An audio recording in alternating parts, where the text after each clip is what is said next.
This one's tough to handle as a player, as in just anybody in that's not a player, just anybody in general. The Tyreek Hill situation, he was pulled over for speeding before the game. Saw videos showed him being detained on the ground, put in the handcuffs by multiple officers. Reaction. How do you feel, G? Like, what would be going on your mind? Like, all that. So when I first heard it, we were actually on air and, breaking news to everybody. And we kind of reacted to it. And I said, then we don't know the circumstances. We just know that he was arrested. Yeah. And he's okay. I'm glad that he's okay. We kind of spoke on what's going to happen moving forward. And I spoke on how, as a professional, you have to compartmentalize that and go play ball. And early on in the game, you might be thinking about it, but as the game goes and you get in the flow of the game, you're just playing ball. Then afterwards, you deal with it. But then, but I feel like that was a distraction. I mean, it had to be. That and I'm sure it was. But then, fast forward, the body cam footage comes out. And this is where, for me, for you as well, it goes beyond. Tyreek said, imagine if I wasn't Tyreek Hill. When I watched the body cam footage, the first thing that the officer started aggressive. He came up already aggressive over a seatbelt. Okay? He came up yelling at him over a seatbelt. And Tyreek had the proper reaction for an officer who's yelling at him for a seatbelt. The only thing that I say in this whole thing, and this is not Tyreek was wrong or he did anything wrong. The only thing that could have been done differently is rolling his window up. But other than that, and that's not a crime. But is it a way to avoid certain things happening? But that's not a crime. But that officer coming over, yelling at him, telling him to stop whining, threatening to pull him out of his car, and then saying, you know what, forget it, lifting his door up and snatching him out the car, putting his knee in his back. And then Calais comes up, he's trying to help. He gets put in handcuffs and all. The harsh reality is, and this is what a lot of people are avoiding to talk about, but I'm not.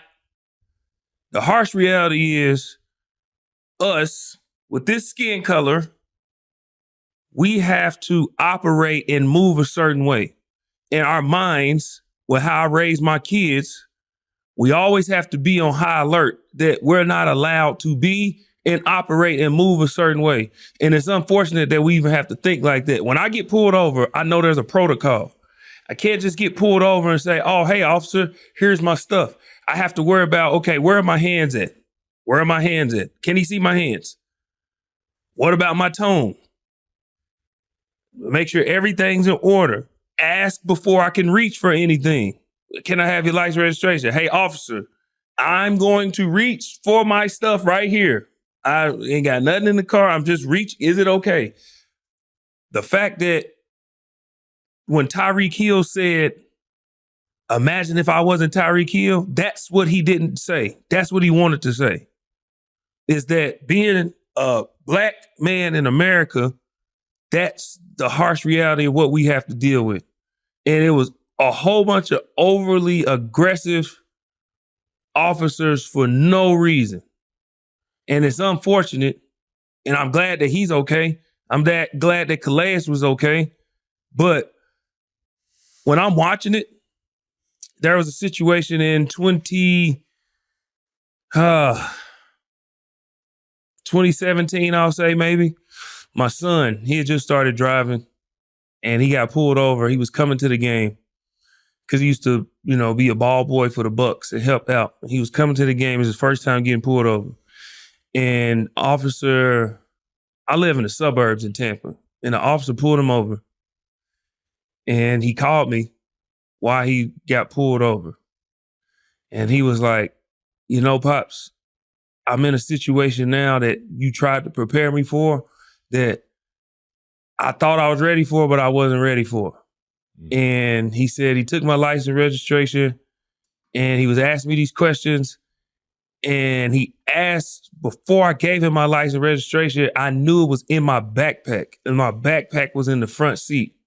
And he said, I was so scared to reach and get my license registration out of my backpack because I didn't want to die. And that's the harsh reality that we have to deal with as black men in America.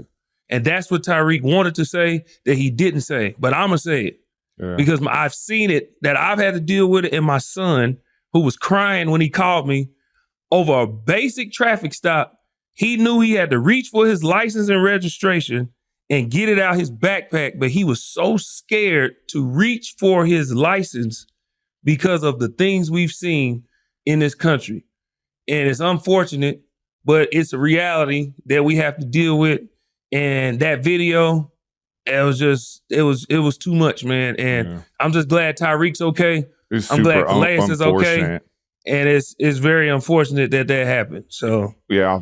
As well as Jonnu Smith was also involved too. I mean, the guy was getting a little aggressive towards Jonnu, who was pulled all the way over, had the flashing lights, his hazards on too, and kind of was aggressive towards him as well. So it was a disappointing.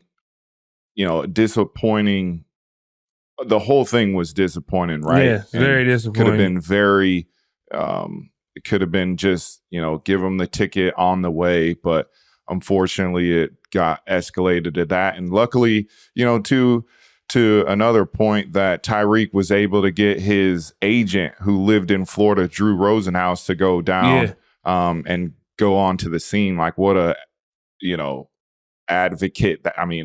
Availability right there to be able to go down, knowing Drew lives there, knowing he could get down there to help. I mean, that probably helped the situation out too. But more importantly, Hill goes out 7 passes, 130 yards, and a TD, and then had the celebration with his boy Waddle putting cuffs on him. That was Calais pretty. Witten had a sack and 2 TFLs. Yeah. You got to make light of it, man, because you gotta laugh and make light of it and have fun to keep from crying. I mean, just that's the reality. Like, to keep from really getting in a dark space in your mind, you just got to go out and have fun and make light of it. And he said he was using his platform to bring awareness. And here's the thing. Here's what I commend about Tyreek Hill is, he didn't bash he spoke about the excessiveness of the particulars, not the entire police force. Yeah. And that's what I respected about him. And that's what people need to understand, is that there are individuals who are doing this. Yeah. It's not everybody. We need to point out the individuals and that's why that one officer was reprimanded, and because it was excessive. From those few, or him in particular. So I'm glad that Tyreek didn't, go on a tirade against the whole police force and all that. He pointed out those few that did it. And then to come back and have a performance like he did, just shows you how great of a player he is.